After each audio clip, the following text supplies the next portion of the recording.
고객님, 죄송하지만 예약이 존재하지 않습니다. 인천공항 체크인 카운터 직원의 목소리가 마치 공항 전체에 울려 퍼지는 것 같았어요. 신우이 혜린의 얼굴이 새하얗게 질렸죠. 무슨 소리예요? 분명히 예약했다고요. 혜린이 소리를 질렀지만 직원은 고개를 저었어요. 공항까지 데려다 준다며 함께 와 있던 뒤에 서 있던 예비시댁 식구들의 시선이 얼음처럼 차가워졌고요. 아 참, 결혼식을 마쳤으니 예비가 아니라 정식, 시댁 식구들이네요. 소식을 들은 시어머니는 부들부들 떨며 내게 전화를 걸었지만 저는 받지 않았어요.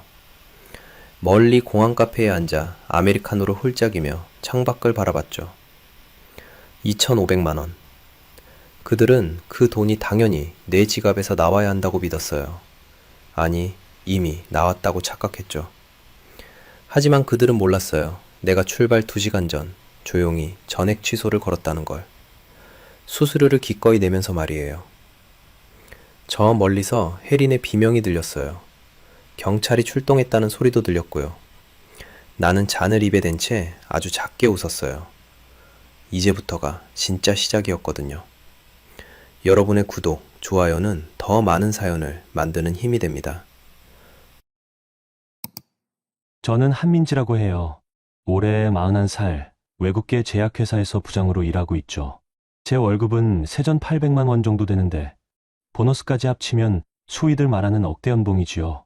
주변에선 성공한 커리어우먼이라고 하지만 사실 저는 6년째 제 돈으로 남의 집을 먹여 살리고 있었어요. 2024년 11월 초 늦가을 햇살이 따스하던 어느 일요일이었어요. 시댁에 인사 가는 날이었죠. 현관문을 열자마자 시어머니의 목소리가 들렸어요. 민지야, 들어와. 주방에서 김치를 담그고 계시던 시어머니가 고무장갑을 벗으며 저를 불렀어요. 뭔가 단단히 준비하신 표정이었죠. 저는 가방을 내려놓고 주방으로 들어갔어요. 네, 어머님. 혜린이 결혼하잖아. 신혼여행 하와이로 간대. 아, 그러시구나. 축하드려요. 저는 웃으며 대답했어요. 하지만 시어머니의 다음 말이 그 웃음을 얼어붙게 만들었죠. 신혼여행 비용, 네가 내줘야지. 네, 혜린이가 하와이 가고 싶다잖아. 비용은 2,500만 원 정도 나온대. 네가 벌이가 좋으니까 당연히 네가 내줘야지. 시어머니는 당연하다는 듯 말했어요. 질문이 아니라 통보였죠. 저는 잠시 말문이 막혔어요. 2,500만 원이라니요. 그건 제 월급 3달치가 넘는 돈이었어요. 어머님, 그건 좀 뭐? 신우이 결혼식인데 올케가 안 도와주면 누가 도와줘? 너 돈 많잖아. 시어머니의 목소리가 차가워졌어요. 저는 숨을 고르며 조심스럽게 말했죠. 혜린 씨 결혼 축하는 당연히 드리고 싶지만 2,500만 원은 너무 큰 금액이라. 뭐가 큰 금액이야? 내 월급이면 금방 모으지. 아니면 네가 모아둔 돈 있잖아. 제가 모아둔 돈이요. 6년 동안 허리띠 졸라매며 모은 그 돈 말이에요. 시댁 식구들 뒷바라지하느라 정작 제 노후 자금도 제대로 못 모았는데 그걸 또 털어내라는 거였죠. 그날 오후 저는 집으로 돌아왔어요. 남편 현수는 소파에 누워 핸드폰만 만지작거리고 있었고요. 저는 피곤한 몸을 이끌고 주방에서 물을 마셨어요. 그때 휴대폰이 울렸죠. 모르는 번호였어요. 받았더니 경로당 총무라는 정연자 어르신이었어요. 민지 씨? 나 정연자예요. 시어머니 회장님 친구. 아, 네. 안녕하세요. 들었어요. 혜린 씨 하와이 신혼여행 비용 안 내준다며? 저는 어이가 없었어요. 시댁 일이 벌써 경로당까지 퍼진 거예요. 시어머니가 일부러 소문을 낸 게 분명했죠. 그게 아니라 금액이 너무 커서. 아유, 며느리가 그래가지고 되겠어요? 신우이 결혼식인데. 요즘 젊은 사람들은 도리라는 게 없어. 연자는 타박하듯 말했어요. 저는 전화를 끊고 싶었지만 예의상 참았죠. 그런데 그게 끝이 아니었어요. 저녁 시간 내내 경로당 어르신들한테서 전화가 왔어요. 다들 시어머니의 친구들이었고 하나같이 저를 인색한 며느리로 몰아가더라고요. 현수는 그 모습을 보고도 아무 말 없었어요. 그냥 소파에 누워 TV만 봤죠. 저는 참다 못해 물었어요. 여보, 이거 어떻게 생각해요? 뭘? 혜린 씨 신혼여행 비용 말이에요. 어머니가 제가 내라고 하시는데 현수는 TV에서 눈을 떼지도 않고 대답했어요. 내면 되잖아. 네가 벌잖아. 2,500만 원이에요. 제 월급 3달치가 넘는 돈인데. 그래서 우리 엄마가 부탁하는 건데 들어줘야지. 넌 돈 모으는 거 좋아하잖아. 현수의 목소리엔 짜증이 섞여 있었어요. 저는 가슴이 답답했죠. 제가 벌어서 우리 부부 생활비도 내고 시댁 용돈도 드리고 명절 때마다 비싼 선물도 사드리는데 이제는 시누이 신혼여행까지 책임지라는 거예요. 저는 그날 밤잠을 이룰 수 없었어요. 침대에 누워 천장을 바라보며 생각했죠. 또 참아야 하나, 또 웃으며 내줘야 하나. 그런데 이상했어요. 예전 같으면 그냥 체념했을 텐데 이번엔 뭔가 다른 감정이 올라왔거든요. 의심이랄까요. 내가 왜 이렇게까지 해야 하지? 라는 질문이 머릿속을 맴돌았어요. 다음 날 아침 출근길에 시어머니한테서 문자가 왔어요. 민지야, 혜린이 예비시댁이 하와이 일정 물어본대. 빨리 예약해야 한다니까 오늘 중으로 답 줘. 저는 문자를 보며 한숨을 쉬었어요. 아직 제대로 거절도 못했는데 이미 기정사실처럼 몰아가는 거였죠. 회사에 도착해서도 마음이 무거웠어요. 점심시간에 후배 태호가 물었어요. 부장님, 무슨 일 있으세요? 표정이 안 좋으신데. 태호는 저희 회사 컴플라이언스 팀 직원이에요. 법률 관련 일을 하다 보니 꼼꼼하고 논리적인 성격이죠. 저는 잠시 고민하다가 솔직하게 말했어요. 시댁에서 시누이 신혼여행 비용을 내라고 하는데 2,500만 원이래. 태호는 눈을 동그랗게 떴어요. 2,500만 원이요? 그건 선물 수준이 아니라 거의 경제적 지원 아닌가요? 그러게. 근데 거절하기가 쉽지 않네. 부장님, 혹시 시댁에서 이런 일이 처음이에요? 저는 고개를 저었어요. 6년 동안 얼마나 많은 돈을 썼는지 몰라요. 시어머니 생신 선물, 시댁 집 수리비, 명절 용돈, 남편 사업 자금까지. 제 통장은 늘 텅텅 비어 있었죠. 그날 저녁 저는 집에 돌아와 남편과 다시 이야기해보려고 했어요. 하지만 현수는 제 말을 듣기도 전에 짜증을 냈죠. 또 그 얘기야.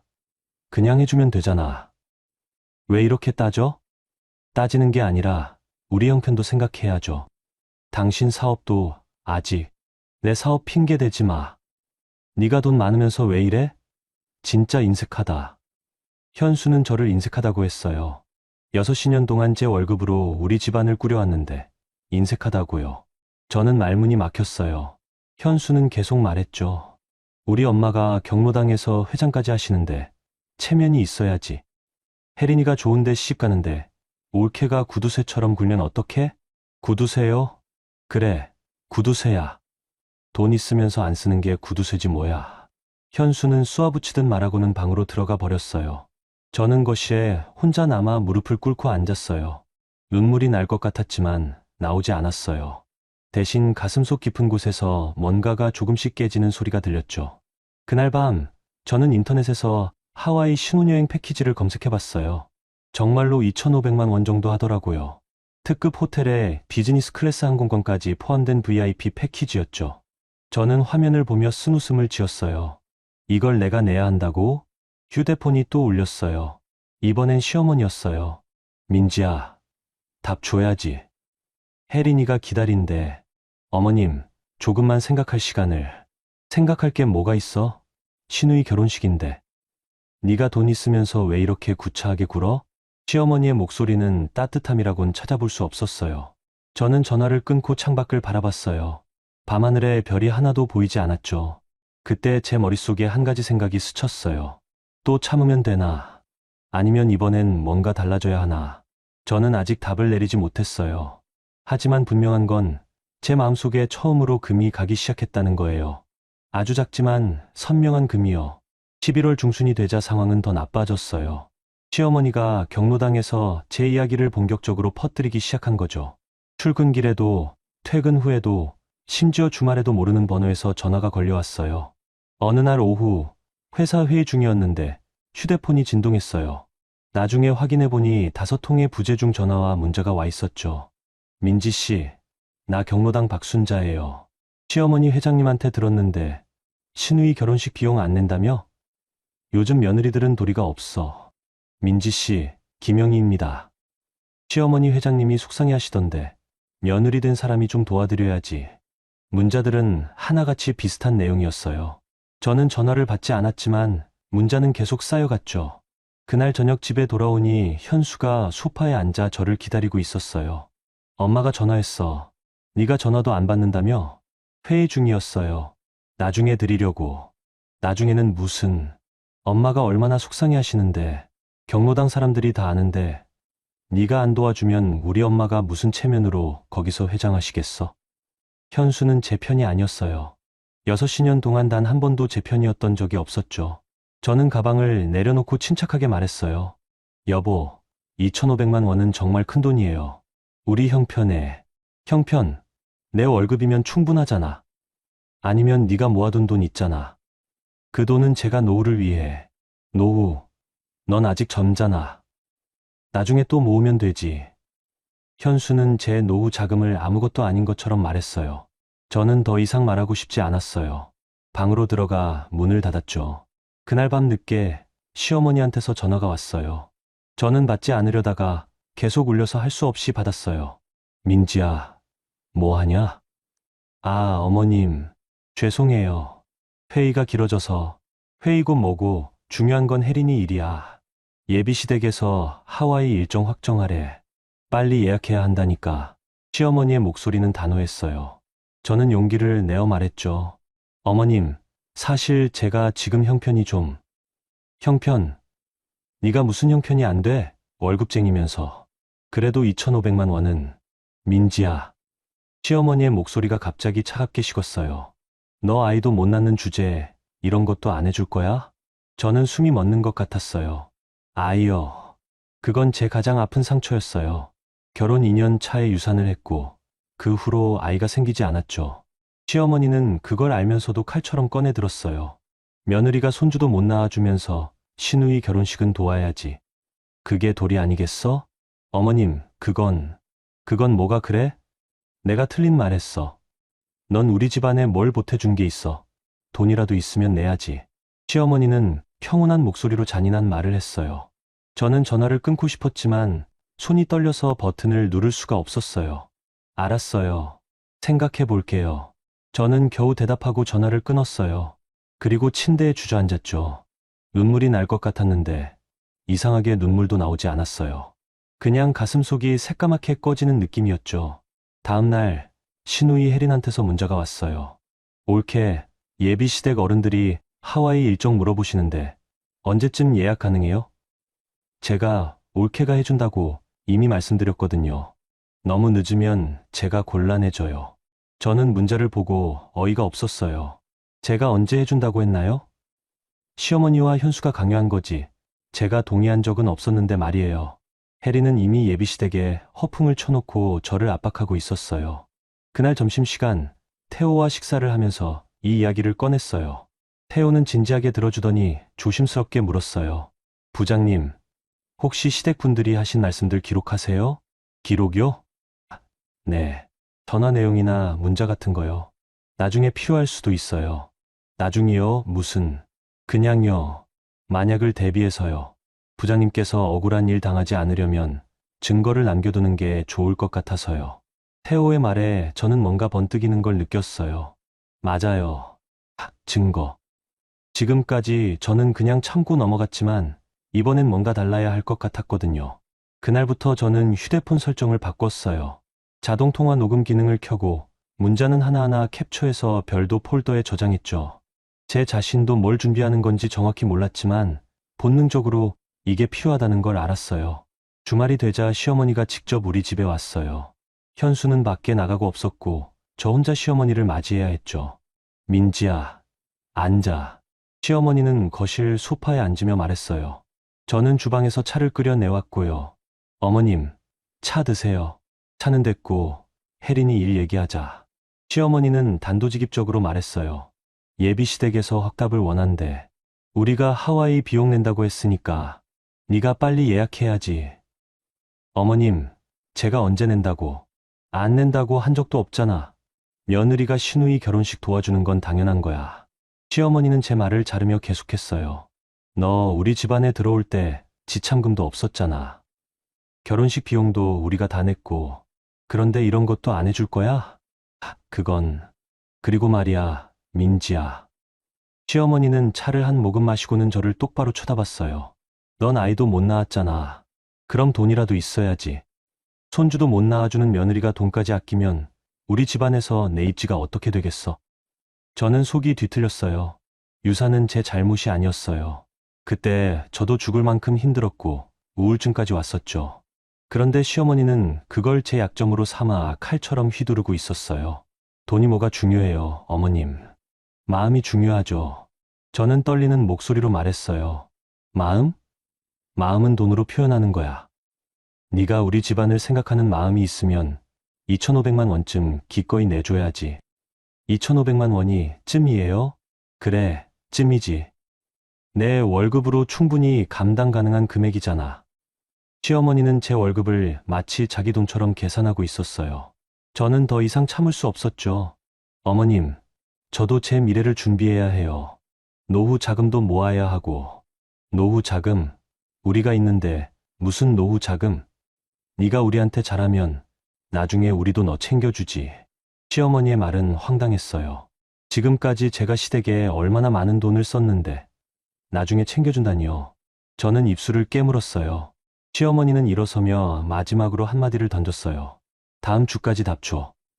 혜린이가 기다린다. 그리고 민지야, 경로당 사람들도 다 알고 있으니까 이상한 소문 나기 전에 잘 처리해. 시어머니가 나간 후 저는 소파에 주저앉았어요.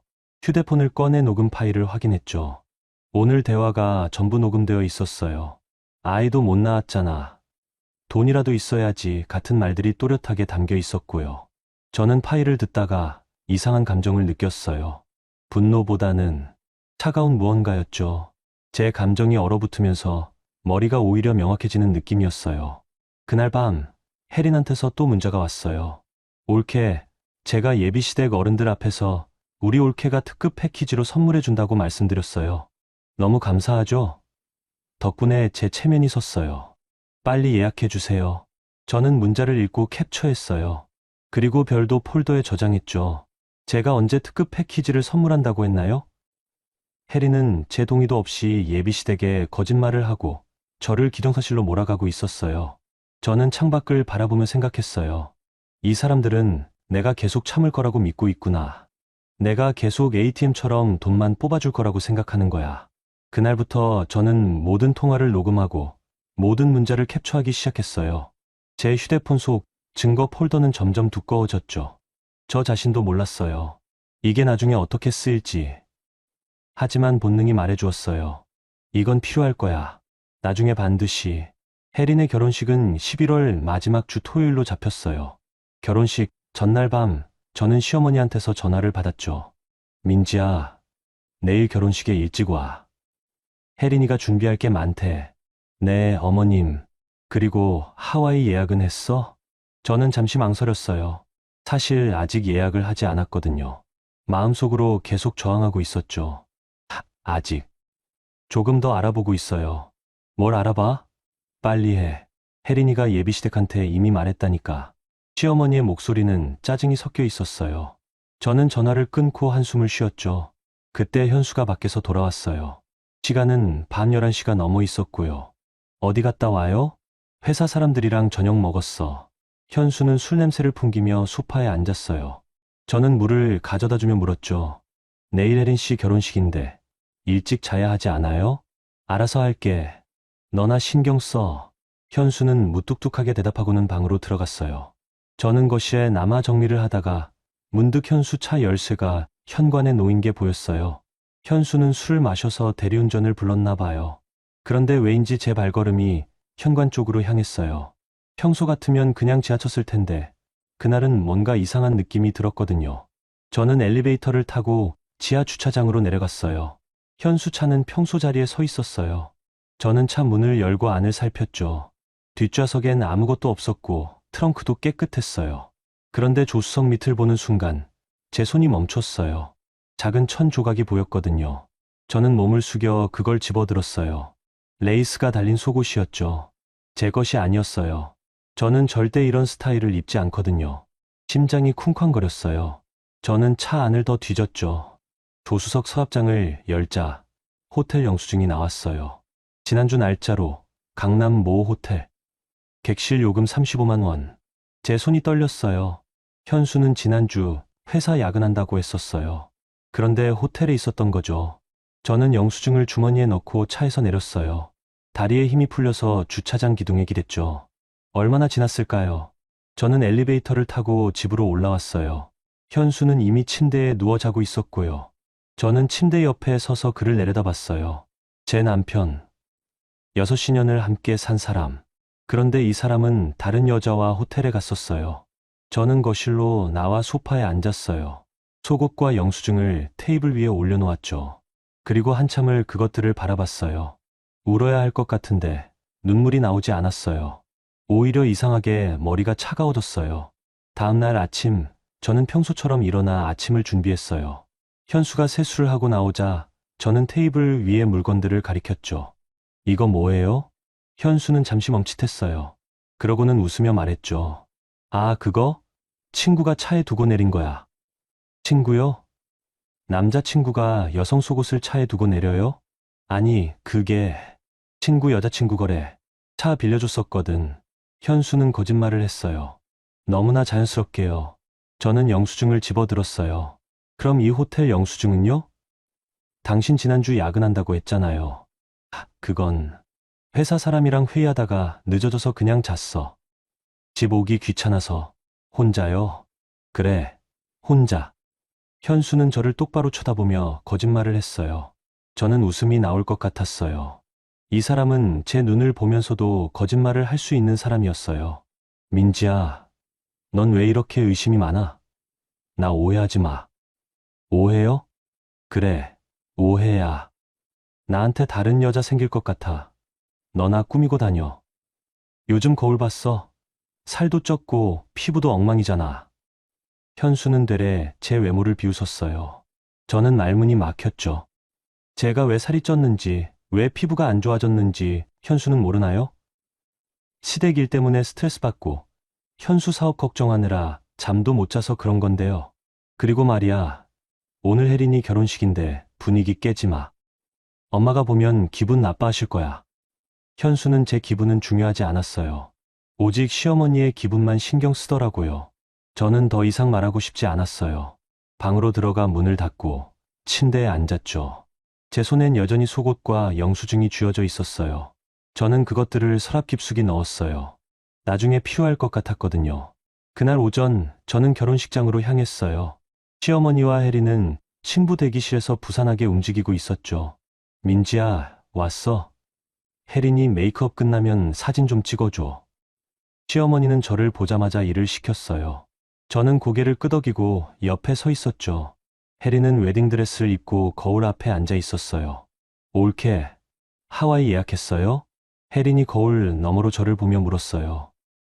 아, 아직. 아직이요? 올케, 제가 예비시댁한테 이미 말씀드렸다니까요. 오늘씩 끝나고 바로 예약해 주세요. 내일 모레면 신혼여행 가야 하는데. 혜린은 당연하다는 듯 말했어요. 시어머니도 거들었죠. 그래, 오늘 중으로 해. 더 늦으면 항공권도 없어. 저는 대답 대신 고개만 끄덕였어요. 제 속은 시커멓게 타들어가는데 겉으로는 웃고 있어야 했죠. 결혼식이 시작되고 저는 뒷자리에 앉아 식을 지켜봤어요. 혜린은 아름다웠고 신랑 강윤도 훤칠했어요. 하객들은 축하 인사를 건네고 시어머니는 경로당 친구들에게 둘러싸여 기뻐했죠. 그런데 저는 전혀 기쁘지 않았어요. 오히려 가슴속 깊은 곳에서 차가운 무언가가 올라왔어요. 분노도 아니고 슬픔도 아니었어요. 그냥 결심이었죠. 식이 끝나고 피로 현장으로 이동했어요. 시어머니가 저를 불렀죠. 민지야, 내일 혜린이랑 강윤이 신혼여행 가니까 오늘 저녁에 면세점 가자. 네가 결제해줘야 해야지. 네. 왜 또 그래? 신혼여행 선물하는 거 맞잖아. 면세점에서 필요한 것들 사주고. 시어머니는 제가 당연히 따라올 거라고 생각했어요. 그리고 실제로 저는 따라갔죠. 현수도 함께였고요. 면세점은 사람들로 붐볐어요. 시어머니와 혜리는 명품 매장을 돌아다니며 이것저것 골랐어요. 가방, 화장품, 향수, 선글라스까지. 올케, 이 가방 어때요? 하와이에서 들고 다니면 딱일 것 같은데. 혜린이 300만 원짜리 가방을 들어 보이며 물었어요. 예쁘네요. 그럼 이거 사주세요. 혜리는 제 동의도 구하지 않고 직원에게 포장을 부탁했어요. 시어머니도 옆에서 향수와 화장품을 골랐죠. 이것들도 다 담아주세요. 우리 며느리가 계산할 거예요. 시어머니는 직원에게 말했어요. 저는 아무 말 없이 서 있었고요. 계산대 직원이 금액을 불렀어요. 총 850만 원입니다. 850만 원. 면세품만 850만 원이었어요. 거기에 하와이 패키지 2,500만 원을 더하면 3,350만 원이었죠. 현수가 옆에서 말했어요. 카드 줘. 내가 계산할게. 저는 현수를 봤어요. 평소엔 제 돈 쓸 때 아무 말 없다가 사람들 앞에선 계산하는 척하는 사람. 저는 가방에서 카드를 꺼내 건넸어요. 현수는 카드를 받아 직원에게 건네며 주변 사람들에게 들리도록 말했죠. 우리 와이프가 신우이 아껴서 이것저것 다 사주네요. 시어머니와 혜리는 만족스러운 표정이었어요. 하지만 저는 달랐어요. 저는 그 순간 결정적인 걸 깨달았거든요. 받아준 척이 가장 잔인한 복수가 될 수 있겠구나. 저는 미소를 지으며 결제를 지켜봤어요. 제 카드에서 850만 원이 빠져나가는 걸 보면서도 손은 전혀 떨리지 않았어요. 오히려 차갑게 식어 있었죠. 그날 밤 집에 돌아와 저는 노트북을 켰어요. 그리고 여행사 홈페이지에 접속했죠. 하와이 패키지를 검색하고 예약 조건을 꼼꼼히 확인했어요. 취소 수수료는 출발 48시간 전까지 20%, 24시간 전까지 50%, 당일엔 100%. 저는 화면을 보며 계산을 시작했어요. 출발이 모레니까 내일까지는 20% 수수료만 내고 취소할 수 있겠네요. 500만 원 정도요. 아니, 더 기다려야 할 것 같았어요. 타이밍이 중요했거든요. 저는 노트북을 닫고 창밖을 바라봤어요. 밤하늘엔 여전히 별이 보이지 않았어요. 하지만 제 마음속엔 뭔가 또렷한 게 생겼죠. 이번엔 내가 판을 접는다. 결혼식 다음 날 아침 시어머니한테서 전화가 왔어요. 민지야, 오늘 면세점 VIP 라운지로 와. 혜린이랑 강윤이 출국 전에 마지막으로 쇼핑할 게 있대. VIP 라운지요? 그래. 혜린이가 예비시댁 식구들이랑 같이 간대. 너도 와서 같이 있어. 그리고 하와이 패키지 예약은 했지? 저는 잠시 망설였어요. 예약을 하긴 했어요. 어젯밤 늦게요. 하지만 시어머니는 몰랐죠. 제가 어떤 계획을 가지고 예약했는지요. 네, 어머님. 했어요. 그래, 잘했어. 오늘 라운지에서 확인증 보여줘. 강윤이 부모님이 보고 싶어 하신대. 전화를 끊고 저는 휴대폰을 내려다봤어요. 화면엔 여행사에서 온 예약 확인 문자가 떠 있었죠. 5호 여행사 하와이 신혼여행 패키지 예약 완료. 총 금액 2,500만 원. 저는 그 문자를 한참 들여다봤어요. 그리고 여행사 고객센터 번호를 저장했죠. 오전 11시 저는 인천공항 면세점 VIP 라운지에 도착했어요. 라운지는 일반 면세점과 달리 조용하고 고급스러웠죠. 가죽 소파들이 놓여 있고 샴페인과 다과가 준비되어 있었어요. 시어머니와 혜리는 이미 와 있었어요. 강윤과 그의 부모님도 함께였고요. 강윤 아버지는 대형 로펌 대표 변호사였고 어머니는 일사 집안 출신이었어요. 말하자면 진짜 상류층이었죠. 아, 민지 왔네. 이쪽은 우리 며느리예요. 시어머니가 저를 소개했어요. 강윤 부모님은 가볍게 고개를 끄덕였죠. 저는 인사를 하고 구석 소파에 앉으려 했는데 시어머니가 불렀어요. 민지야, 여기 앉아. 혜린이 옆에. 저는 혜린 옆자리로 갔어요. 혜린은 신혼여행 설렘에 들떠 있었죠. 올케, 예약 확인증 가져왔어요? 응. 저는 가방에서 휴대폰을 꺼내 문자를 보여줬어요. 혜린은 화면을 보더니 환하게 웃었죠. 어머, 정말 특급 패키지로 했네요. 올케, 감사해요. 혜린은 소리내어 말했어요. 강윤 부모님도 들으라는 듯이요. 강윤 어머니가 관심을 보였죠. 올케분이 해주시는 거예요? 네. 저희 올케가 원래 혜린이를 많이 아끼거든요. 시어머니가 대신 대답했어요. 저는 아무 말 없이 앉아 있었고요. 그때 혜린이 일어서며 말했어요. 그럼 저 좀 더 쇼핑하고 올게요. 올케, 같이 가요. 저는 혜린을 따라 VIP 라운지 내 부티크 매장들을 돌아다녔어요. 혜린은 이것저것 구경하며 직원들을 불렀죠. 이 스카프 예쁘다. 올케, 이거 어때요? 예쁘네요. 그럼 이거 주세요. 혜린은 150만 원짜리 명품 스카프를 집어들었어요. 그리고 당연하다는 듯 저를 봤죠. 올케가 계산해 주실 거예요. 직원이 저를 쳐다봤어요. 저는 미소를 지으며 고개를 끄덕였어요. 네, 제가 할게요. 시어머니도 옆 매장에서 고급 화장품 세트를 골랐어요. 민지야, 이것도 계산해줘. 강윤이 어머니 드릴 거야. 네, 어머님. 저는 계속 내라고 대답했어요. 마치 로봇처럼요. 제 카드는 계속해서 결제되었고, 영수증은 쌓여갔죠. 1시간 정도 지나자 쇼핑이 끝났어요. 저는 총 420만 원을 더 썼어요. 어제 850만 원에 오늘 420만 원. 면세품만 1270만 원이었죠.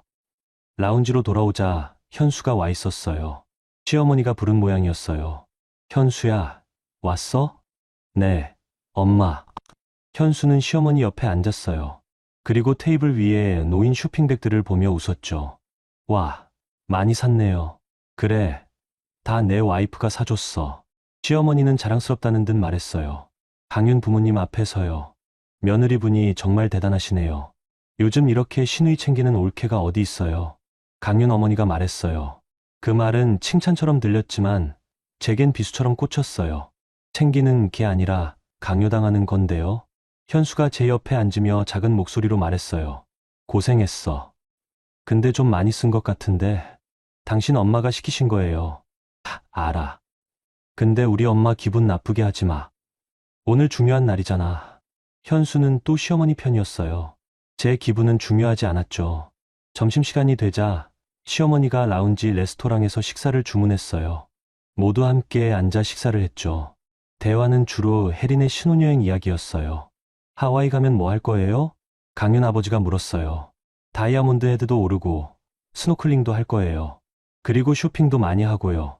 혜린은 신이 나서 대답했어요. 특급 패키지면 호텔도 좋겠네요. 네. 힐튼 하와이안 빌리지 오션뷰룸이에요.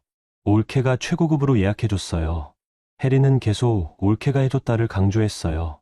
저는 물만 마시며 가만히 앉아 있었죠. 식사가 끝나고 시어머니가 말했어요. 그럼 우리 이제 공항으로 가볼까? 체크인 시간 됐을 거야. 모두들 일어났어요. 강윤 부모님은 먼저 출국장 쪽으로 향했고 시어머니와 현수, 혜린, 강윤이 함께 움직였죠. 저도 따라갔어요. 그때 저는 화장실에 간다는 핑계로 잠시 무리해서 떨어졌어요. 화장실 칸 안에서 휴대폰을 꺼내 여행사 고객센터에 전화를 걸었죠. 안녕하세요. 5호 여행사입니다. 예약 취소하려고요. 예약자 성함과 예약 번호 부탁드립니다. 저는 침착하게 정보를 불러줬어요. 확인되었습니다. 출발이 내일이시네요. 지금 취소하시면 수수료 50%가 발생합니다. 괜찮아요. 취소해주세요. 정말 취소하시겠습니까? 환불 금액은 1250만 원이며 수수료 1250만 원은 공제됩니다. 네, 진행해주세요. 알겠습니다.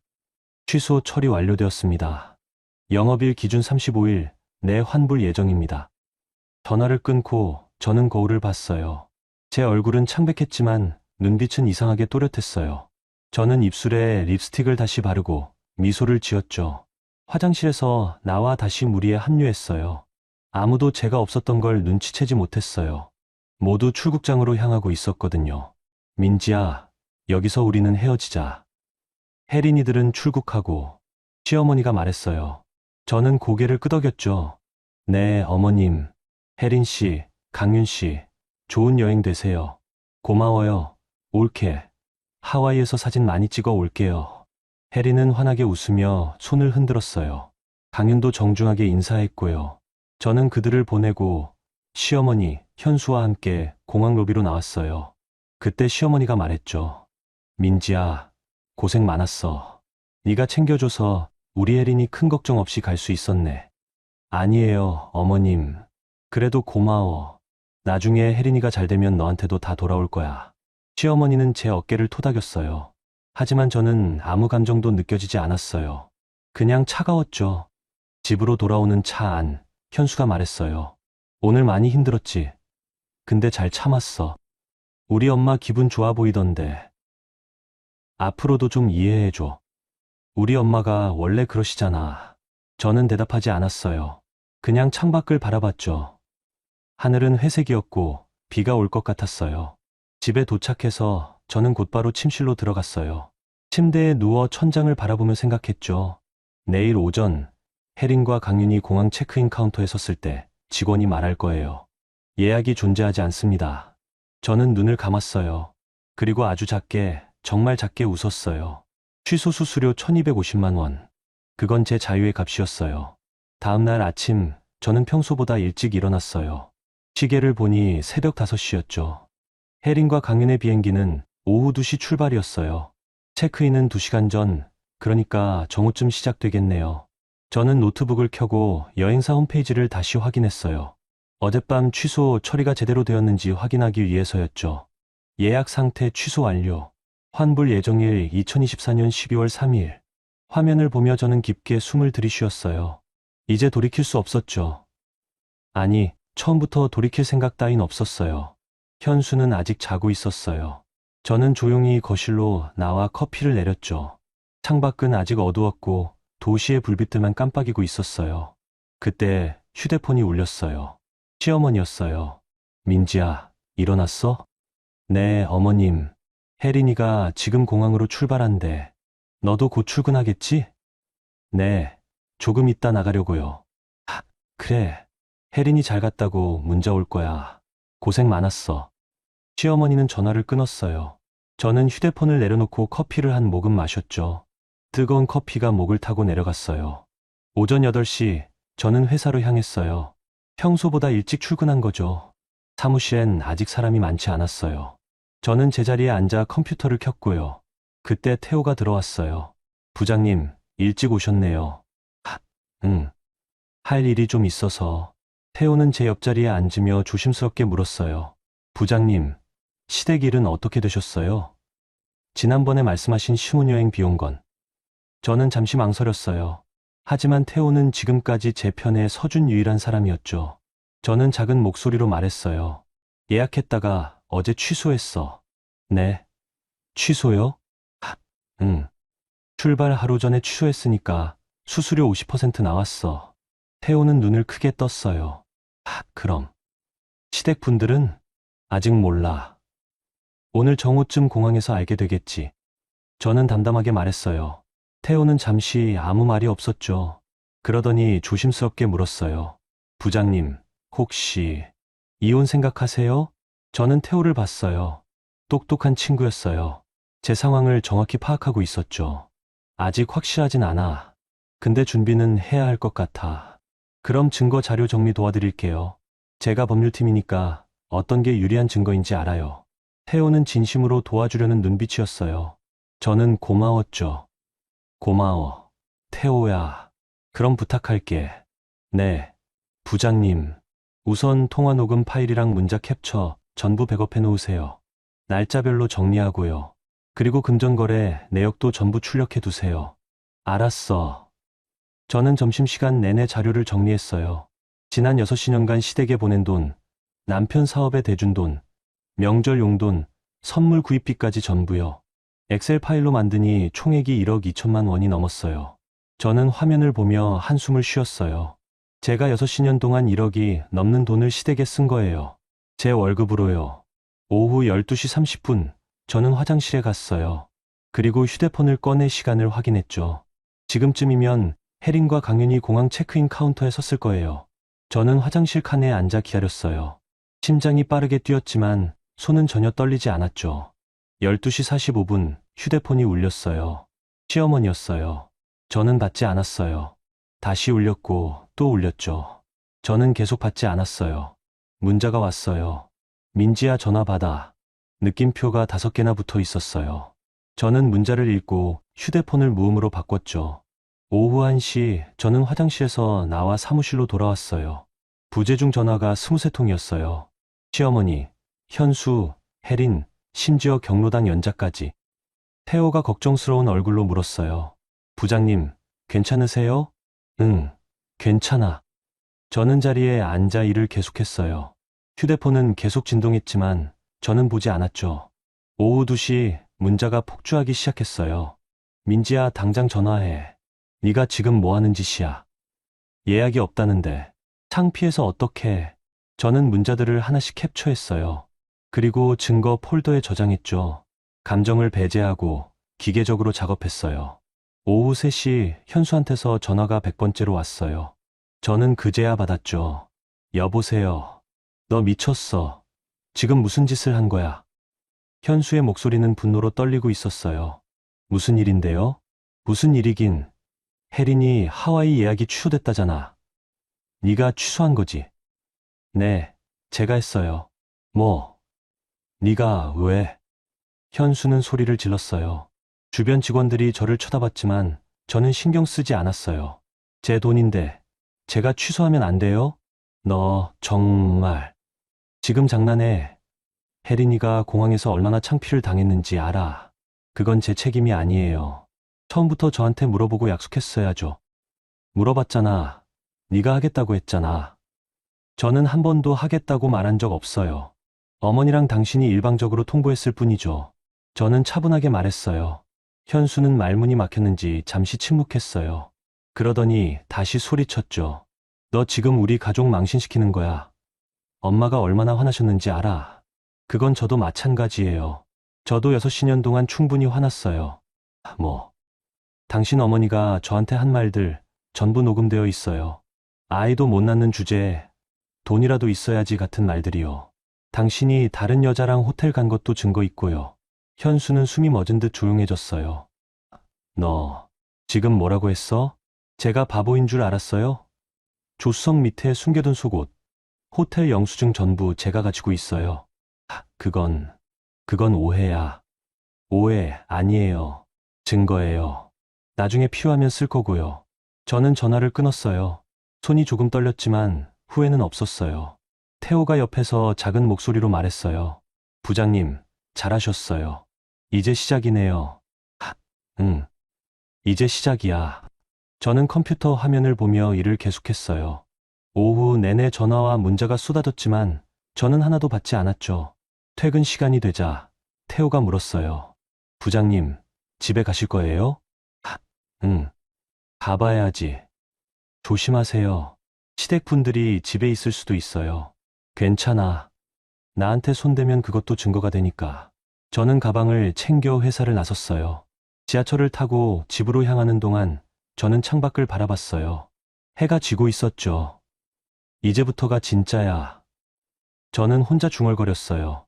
그리고 집 앞에 도착했죠. 현관문을 열자마자 시어머니와 현수가 거실에 앉아 있었어요. 시어머니의 얼굴은 분노로 일그러져 있었고요. 너, 드디어 왔구나. 시어머니가 일어서며 말했어요. 저는 가방을 내려놓고 침착하게 대답했죠. 네, 어머님. 퇴근했어요. 퇴근은 무슨, 너 지금 무슨 짓을 한 건지 알아? 시어머니는 소리를 질렀어요. 하지만 저는 전혀 놀라지 않았어요. 예약 취소한 거 말씀하시는 거예요? 그래. 네가 감히 혜린이 신혼여행을 취소해. 너 미쳤어. 제 돈이니까 제가 취소했어요. 내 돈. 내 돈이 우리 집안 돈이지. 시어머니의 말에 저는 웃음이 나왔어요. 아니에요, 어머님. 제 돈은 제 돈이에요. 어머님 돈이 아니고요. 뭐, 며느리가 감히. 시어머니가 저를 향해 다가왔어요. 저는 한 발 뒤로 물러서며 휴대폰을 꺼냈죠. 어머님, 지금부터 제가 하는 말 잘 들으세요. 지금 녹음 중이니까요. 시어머니는 멈칫했어요. 녹음? 네. 앞으로 어머님이 저한테 하시는 모든 말은 증거가 될 거예요. 저는 냉정하게 말했어요. 시어머니의 얼굴이 새하얗게 질렸죠. 그날 밤, 저는 방에 혼자 있었어요. 시어머니와 현수는 거실에서 뭔가 의논하고 있었고요. 저는 노트북을 켜고 변호사 상담 사이트를 검색했어요. 이혼 전문 변호사요. 이제 정말 시작이구나. 저는 화면을 보며 생각했어요. 600만 원의 취소 수수료. 그건 비쌌지만 제 자유를 위한 첫걸음이었어요. 창밖엔 별이 보이지 않았어요. 하지만 저는 괜찮았어요. 이제 제 앞길은 제가 밝힐 테니까요. 혜린의 신혼여행 당일 저는 회사에 출근하지 않았어요. 연차를 냈죠. 대신 인천공항 근처 카페에 앉아 있었어요. 창밖으로 공항 청사가 보이는 자리였고요. 오전 11시 45분 저는 아메리카노를 홀짝이며 시계를 확인했어요. 지금쯤이면 혜린 일행이 공항에 도착했을 거예요. 휴대폰엔 이미 시어머니한테서 문자가 와 있었어요. 민지야, 넌 오늘 출근했지? 일 열심히 해. 혜린이 잘 갔으면 좋겠다. 저는 문자를 읽고 미소 지었어요. 시어머니는 아직도 몰랐죠. 제가 어제 취소한 거요. 정오가 되었어요. 제 휴대폰이 울리기 시작했어요. 시어머니, 혜린, 현수. 저는 전부 무시했죠. 진동만 계속되었어요. 12시 15분, 태호한테서 문자가 왔어요. 부장님, 괜찮으세요? 응, 괜찮아. 지금 공항 근처 카페에 있어. 혹시 필요하면 언제든 연락하세요. 고마워. 태호야. 저는 창밖을 바라봤어요. 맑은 하늘이었고 비행기들이 하나둘 이륙하고 있었죠. 12시 30분 문자가 폭발했어요. 혜린 올케. 예약이 없대요. 시어머니 민지야 무슨 일이야. 전화 좀 받아. 현수 당장 전화해. 저는 문자들을 천천히 읽었어요. 그리고 하나씩 캡처해서 저장했죠. 12시 45분 모르는 번호에서 전화가 왔어요. 받았더니 혜린의 목소리였어요. 올케. 올케 맞죠? 응, 나야. 올케, 지금 무슨 일이에요? 공항 직원이 예약이 없다는데요. 뭔가 착오가 있는 거 아니에요? 혜린의 목소리는 패닉 상태였어요. 저는 차분하게 대답했죠. 착오 아니야. 내가 어제 취소했어. 네. 뭐라고요? 취소했다니까. 예약. 혜린은 잠시 말이 없었어요. 그러더니 비명에 가까운 소리를 질렀죠. 올케가, 왜요? 왜 그런 짓을 한 거예요? 그냥. 내 돈인데 내가 쓰기 싫어서. 그게 무슨. 올케, 저 지금 예비시댁 어른들이랑 같이 있다고요. 어떡해요? 그건 내 문제야. 혜린아. 나한테 물어보지도 않고 올케가 해준다고 허풍친 건 너잖아. 올케. 저는 전화를 끊었어요. 그리고 휴대폰을 테이블에 내려놓았죠. 손이 전혀 떨리지 않았어요. 오후 1시 시어머니한테서 전화가 왔어요. 이번엔 받았어요. 민지야, 너 지금 뭐 하는 짓이야? 시어머니는 소리를 질렀어요. 배경으로 웅성거리는 소리가 들렸죠. 공항이었어요. 일하고 있어요, 어머님. 일은 무슨? 네가 혜린이 예약 취소했다며. 네, 취소했어요. 네가 감히 그런 짓을. 제 돈인데 제가 취소하면 안 돼요? 내 돈이 우리 집안 돈이지. 시어머니는 똑같은 말을 반복했어요. 저는 한숨을 쉬었죠. 아니에요, 어머님. 제 돈은 제 돈이에요. 앞으로 어머님께 한 푼도 안 드릴 거예요. 뭐? 너 이년아. 시어머니는 욕을 했어요. 저는 녹음 중이라는 걸 상기시켰죠. 어머님, 지금 녹음 중이에요. 계속하세요. 시어머니는 숨을 헐떡이며 전화를 끊었어요. 저는 커피를 다 마시고 일어섰어요. 그리고 공항 청사 쪽으로 걸어갔죠. 직접 보고 싶었거든요. 공항 체크인 카운터 근처에 도착하자 멀리서 소란이 들렸어요. 저는 기둥 뒤에 숨어 지켜봤죠. 혜린이 카운터 직원 앞에서 고함을 지르고 있었어요. 말도 안 돼요. 분명히 예약했다고요. 확인 좀 다시 해보세요. 고객님, 시스템에 예약 내역이 없습니다. 취소 처리되었고요. 취소? 누가 취소했는데요? 예약자 본인이 어제 오후에 취소하셨습니다.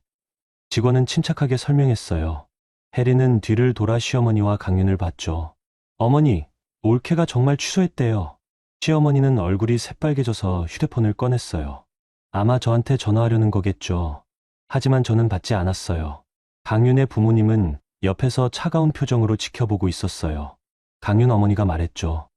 이게 도대체 무슨 일입니까? 확실히 예약했다고 하지 않으셨나요? 시어머니는 당황한 얼굴로 대답했어요.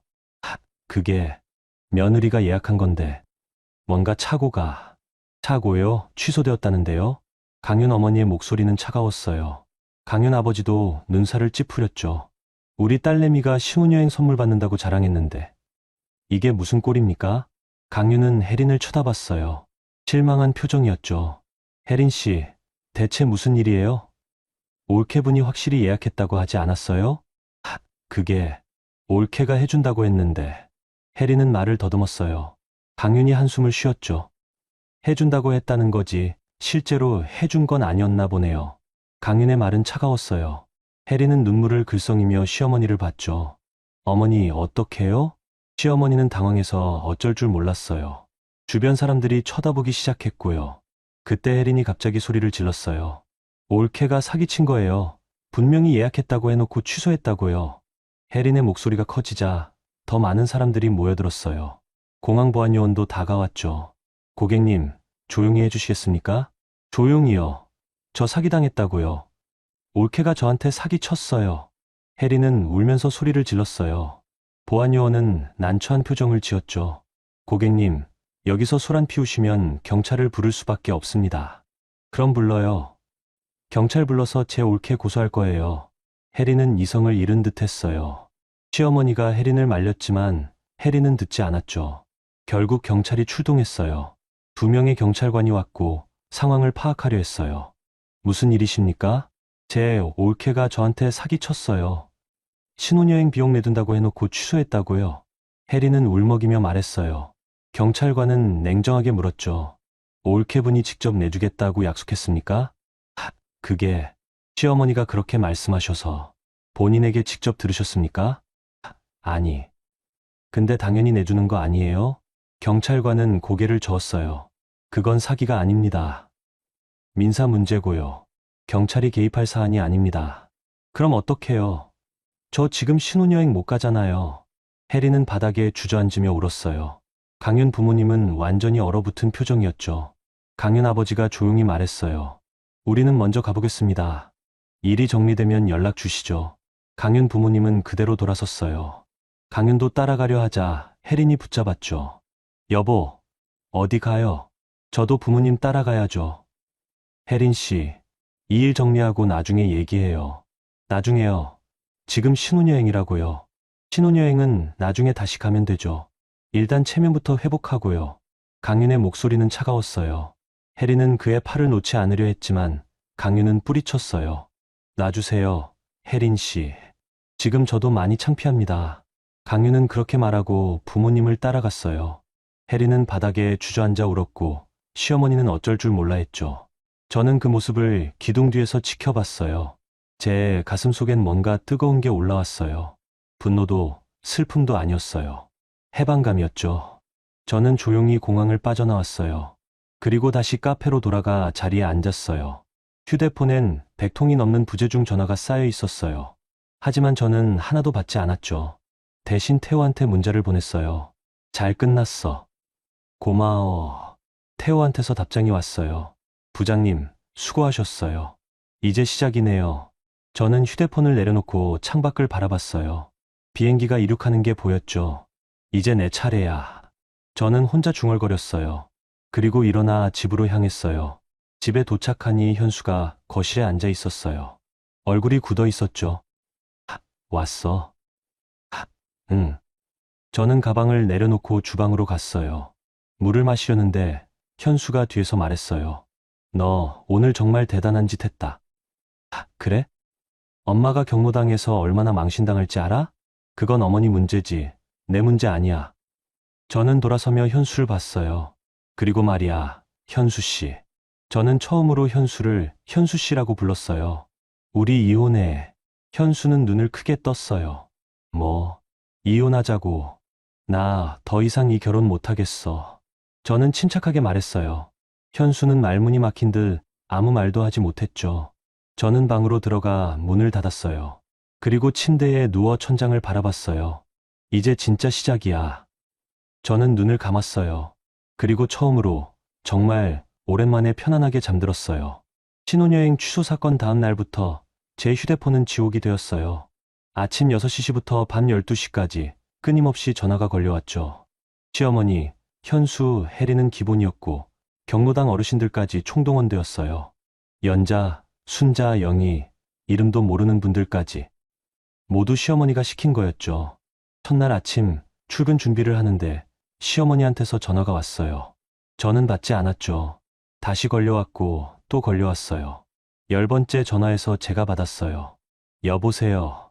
민지야, 너 어제 한 짓 알아? 시어머니의 목소리는 분노로 떨리고 있었어요. 네, 알아요. 아는데 왜 그런 짓을 한 거야? 혜린이가 얼마나 창피를 당했는지 알아. 그건 제 잘못이 아니에요. 혜린 씨가 허풍 친 거죠. 허풍. 네가 해준다고 했잖아. 저는 한 번도 그런 말 안 했어요. 어머니가 일방적으로 통보했을 뿐이에요. 네가 거절 안 했으면 동의한 거지. 시어머니의 논리는 황당했어요. 하지만 저는 차분하게 대답했죠. 아니에요. 침묵은 동의가 아니에요. 너 이년아. 네가 감히 나한테 말대꾸를. 시어머니는 욕을 했어요. 저는 녹음 버튼을 확인했죠. 빨간 불이 켜져 있었어요. 어머님, 욕하시면 녹음됩니다. 녹음하든 말든. 네가 무슨 짓을 한 건지 경로당 사람들한테 다 말할 거야. 그러세요. 저는 상관없어요. 저는 전화를 끊었어요. 그리고 녹음 파일을 증거 폴더에 저장했죠. 회사에 도착하니 휴대폰에 이미 30통의 부재중 전화가 쌓여 있었어요. 모르는 번호들이었죠. 점심시간 태호가 물었어요. 부장님, 전화 많이 오시나 봐요? 응. 시댁에서 경로당 사람들 동원해서 전화 폭격 중이야. 받으세요? 아니. 녹음만 하고 있어. 잘하시네요. 그게 나중에 협박 증거가 될 수 있어요. 태호의 말에 저는 고개를 끄덕였어요. 오후 내내 전화가 계속 왔어요. 연자, 순자, 영희, 경로당 사람들이 돌아가며 전화했죠. 저는 몇 통은 받아서 녹음했어요. 민지 씨, 나 연자예요. 시어머니 회장님이 얼마나 속상해 하시는지 알아요? 며느리가 시누이 결혼식을 망쳐놓다니 도리가 없어도 너무 없네요. 제가 뭘 망쳤는데요? 신혼여행 취소했잖아요. 혜린 씨가 얼마나 창피를 당했는지. 그건 제 잘못이 아니에요. 제가 예약해준다고 약속한 적 없거든요. 약속 안 했어도 해줘야죠. 시누이인데. 연자의 논리는 시어머니와 똑같았어요. 저는 한숨을 쉬었죠. 그럼 연자 어르신은 시누이 신혼여행 비용 2,500만 원 내주셨어요? 그건 상황이 다르지. 어떻게 다른데요? 내가 며느리 입장이 아니잖아. 저도 의무 없어요. 며느리라고 다 내주는 건 아니에요. 저는 전화를 끊었어요. 녹음 파일을 저장하고요. 저녁이 되자 더 심한 전화들이 왔어요. 욕설이 섞인 전화들이었죠. 민지 이년아, 네가 우리 집안을 망쳐놨어. 돈이 뭐가 대수라고 그래. 인간성이 없어. 아이도 못 낳는 주제에 돈까지 아끼면 넌 뭐야. 마지막 전화는 시어머니였어요. 아이도 못 낳는 주제라는 말을 또 했죠. 저는 그 말을 또렷하게 녹음했어요. 집에 돌아오니 현수가 소파에 앉아 있었어요. 엄마한테 전화 좀 받아줘. 싫어요. 민지야, 엄마가 얼마나 힘들어 하시는지 알아? 저도 힘들어요. 네가 뭐가 힘들어? 네가 이렇게 만든 거잖아. 현수는 여전히 저를 비난했어요. 저는 지쳤어요. 당신은 제 편이 아니네요. 네가 먼저 우리 가족을 배신했잖아. 배신이요? 제가 언제요? 신혼여행 취소한 거. 그게 배신 아니고 뭐야? 현수는 소리를 질렀어요. 저는 가방을 집어들고 방으로 들어갔죠. 그날 밤 전화는 200통을 넘었어요. 저는 모두 녹음하고 문자는 캡처했어요. 제 휴대폰 저장 공간이 부족할 지경이었죠. 다음 날 아침 시어머니가 직접 우리 집에 왔어요. 현관 초인종을 미친 듯이 눌렀어요. 민지야, 문 열어. 저는 문을 열었어요. 시어머니는 거실로 들어오더니 소파에 앉았죠. 앉아. 저는 서 있었어요. 앉으라고. 시어머니가 소리를 질렀어요. 저는 천천히 앉았죠. 너 지금 우리 집안을 망신시키는 거 알아? 아니에요. 제가 뭘 망신시켰는데요? 혜린이 신혼여행. 강윤이 부모님이 얼마나 화났는지 알아. 그건 혜린 씨가 허풍 친 거잖아요. 허풍이 아니야. 네가 해준다고 했으니까. 언제요? 제가 언제 그런 말을 했죠? 저는 차분하게 물었어요. 시어머니는 말문이 막혔죠. 그건 내가 말했으니까. 어머니가 일방적으로 말씀하신 거지. 제가 동의한 적 없어요. 동의 안 했어도 해줘야지. 시누이인데. 왜요? 왜 제가 시누이 신혼여행 비용을 내야 해요? 네가 돈 많잖아. 아이도 못 낳으면서 돈이라도 있어야지. 시어머니는 또 그 말을 했어요. 저는 휴대폰을 꺼내 녹음 중이라는 걸 보여줬죠. 어머님, 지금 녹음 중이에요. 녹음? 네가 감히 시어머니를 녹음해. 네, 나중에 필요할 것 같아서요. 필요? 뭐에 필요한데? 이혼 재판에요. 저는 담담하게 말했어요. 시어머니의 얼굴이 하얗게 질렸죠. 이혼? 너 지금 뭐라고 했어? 이혼한다고요. 현수 씨랑. 네가 감히 이혼을. 시어머니가 저를 향해 다가왔어요. 저는 한 발 뒤로 물러섰죠. 어머님, 손대시면 폭행죄예요. 폭행죄. 네가 지금 나를 협박하는 거야. 협박 아니에요. 사실이에요. 저는 냉정하게 말했어요. 시어머니는 주저앉으며 울기 시작했죠. 내가 너를 키웠는데, 6년 동안 며느리로 받아줬는데, 받아준 게 아니라 착취하신 거예요. 제가 6년 동안 얼마나 많은 돈을 시댁에 썼는지 아세요? 그게 뭐 얼마나 된다고. 1억 2천만 원이요. 저는 정확히 말했어요. 시어머니는 입을 다물었죠. 제가 계산해봤어요. 명절 용돈, 생활비 보조, 시댁 집 수리비, 선물, 현수 씨 사업 자금까지. 전부 합치면 1억이 넘어요. 그건 가족이니까. 가족이면 감사해야죠. 근데 어머니는 한 번도 감사하다고 안 하셨어요. 오히려 더 달라고만 하셨죠. 시어머니는 할 말을 잃었어요. 저는 계속 말했죠. 그리고 어머니, 아이도 못 낳는 주제라는 말 몇 번이나 하셨어요. 전부 녹음되어 있어요. 그건 내가 화났다고 그런 말 해도 되는 건 아니에요. 그건 인격모독이에요. 저는 일어섰어요. 어머님, 저 이제 이 집 나갈 거예요. 이혼 준비하고요. 너 나가면 한 푼도 못 가져가. 시어머니가 소리쳤어요. 괜찮아요. 제가 번 돈이니까 제가 가져가면 돼요. 현수 씨는 제게 준 게 아무것도 없거든요. 저는 방으로 들어가 문을 닫았어요. 시어머니는 거실에서 한참을 울다가 나갔죠. 그날부터 전화 폭격은 더 심해졌어요. 하루에 200통이 넘게 왔어요. 경로당 사람들이 돌아가며 전화하고 문자를 보냈죠. 민지 씨, 시어머니 회장님한테 사과해요. 며느리로서 도리를 지키세요. 네가 잘못한 거 모르겠어요? 저는 모든 전화를 녹음하고 모든 문자를 캡처했어요. 제 증거 폴더는 점점 두꺼워졌죠. 일주일 후 저는 태호한테 모든 자료를 보여줬어요. 태호야, 이거 봐줄래? 네, 부장님. 태호는 제 휴대폰을 받아 파일들을 확인했어요. 녹음 파일, 문자 캡처, 통화 기록까지. 부장님, 이거 완벽해요. 협박, 모욕, 인격 모독 전부 증거로 쓸 수 있어요. 정말? 네. 특히 아이도 못 낳는 주제라는 말은 명백한 인격 모독이에요. 그리고 200통 넘는 전화는 괴롭힘으로 볼 수 있고요. 태호의 말에 저는 안도했어요. 고마워. 태호야. 네가 없었으면 어쩔 뻔했어. 부장님이 잘하신 거예요. 이제 변호사 상담 받으세요. 저는 고개를 끄덕였어요. 그리고 그날 저녁 이혼 전문 변호사에게 전화를 걸었죠. 안녕하세요. 오호법률사무소입니다. 상담 예약하고 싶은데요. 이혼건으로요. 네. 언제 오실 수 있으세요? 이번 주 금요일 가능할까요? 가능합니다. 오후 2시에 뵙겠습니다. 전화를 끊고 저는 창밖을 바라봤어요. 겨울 해가 지고 있었죠. 이제 정말 끝을 향해 가고 있구나. 저는 혼자 중얼거렸어요. 제 휴대폰 속 증거 폴더에는 200개가 넘는 녹음 파일과 문자가 저장되어 있었어요. 경로당이 만든 자백 녹음. 그게 결국 저를 자유롭게 해줄 거였어요. 2025년 1월 가정법원 조정실. 저는 그곳에 앉아 있었어요. 마주보는 자리엔 현수와 시어머니가 있었고요. 가운데엔 조정위원이 앉아 계셨죠.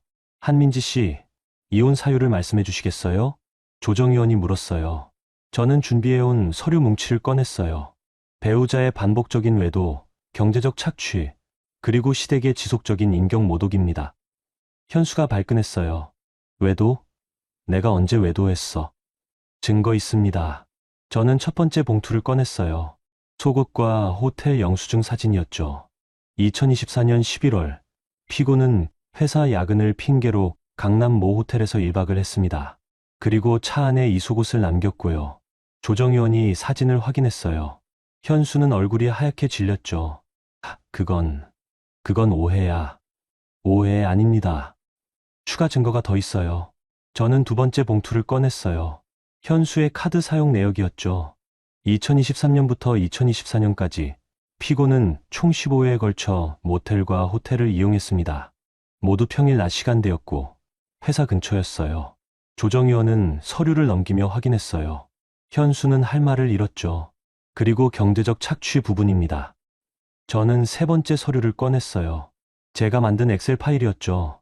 지난 6년간 제가 시댁에 지출한 금액은 총 1억 2,380만 원입니다.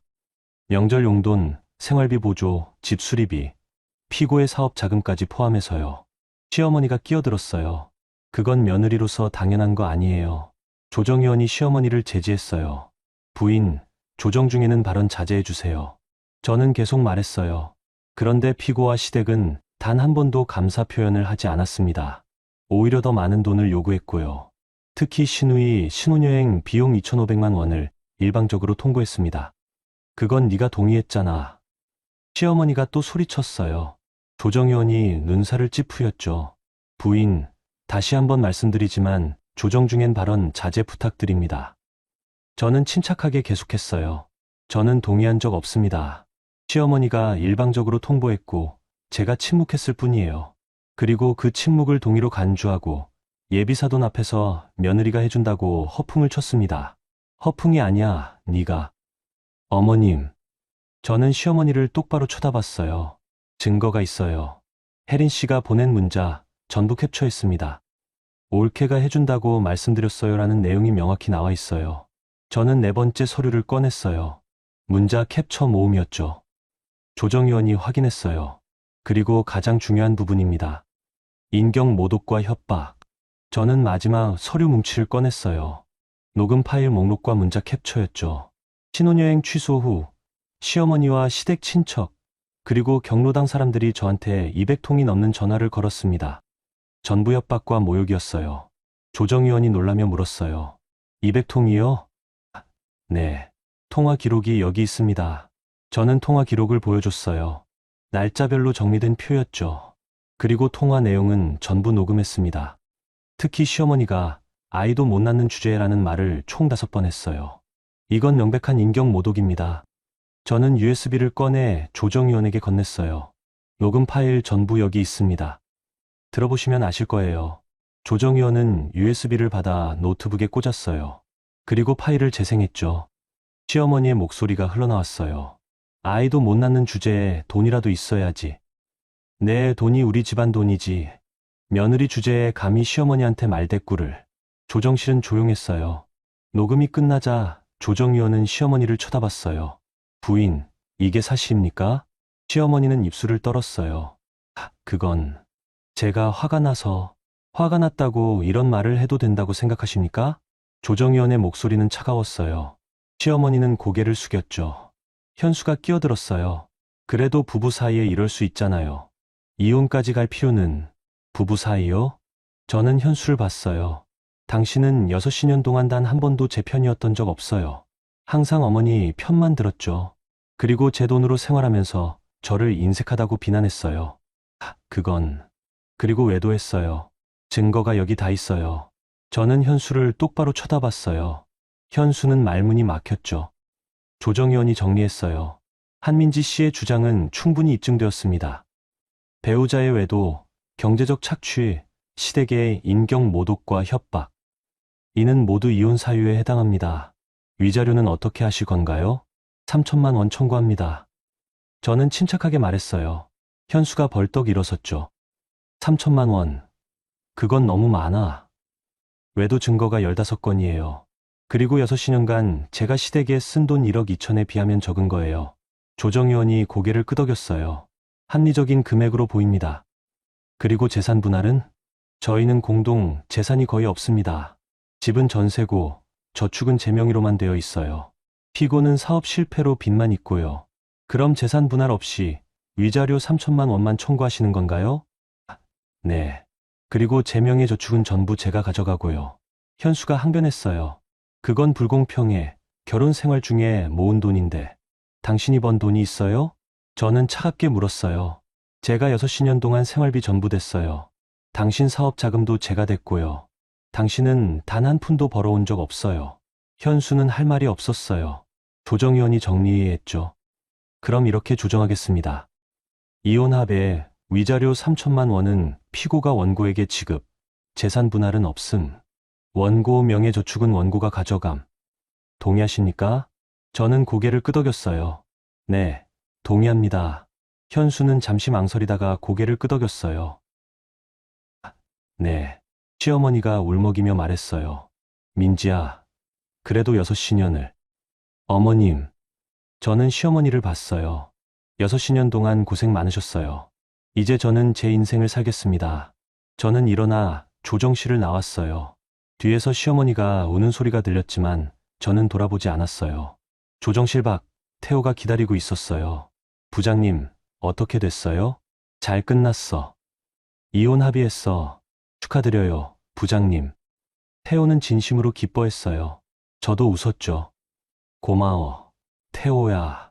네가 없었으면 못했을 거야. 부장님이 잘하신 거예요. 저는 법원을 나와 햇빛을 마주했어요. 겨울 햇살이었지만 따뜻했어요. 한 달 후, 저는 새 집으로 이사했어요. 한강이 보이는 오피스텔이었죠. 작지만 제 이름으로 계약한 곳이었어요. 짐을 정리하고 저는 창가에 앉아 한강을 바라봤어요. 겨울 야경이 아름다웠죠. 휴대폰이 울렸어요. 태호였어요. 부장님, 새 집 어때요? 좋아. 한강이 보여. 부장님 진짜 멋있으세요. 이제 제대로 시작하시는 거네요. 응. 이제 진짜 내 인생이야. 저는 전화를 끊고 와인을 한 잔 따랐어요. 그리고 창밖을 바라보며 건배했죠. 나 자신에게 와인을 한 모금 마시니 따뜻함이 가슴에 퍼졌어요. 6년 동안 저는 ATM이었어요. 시댁의 지갑이었고 남편의 금고였죠. 하지만 이제는 아니에요. 이제는 한민지예요. 제 이름으로 사는 사람이요. 창밖 한강엔 유람선이 지나가고 있었어요. 불빛을 켜고 천천히요. 저도 이제 천천히 제 속도로 살아갈 거예요. 제 이름으로요. 저는 와인잔을 들어 올렸어요. 그리고 한강을 향해 다시 한번 건배했죠. 새로운 시작에 겨울밤 한강의 야경은 아름다웠어요. 그리고 제 미래도 그럴 거라고 믿었어요. 이제 저는 자유니까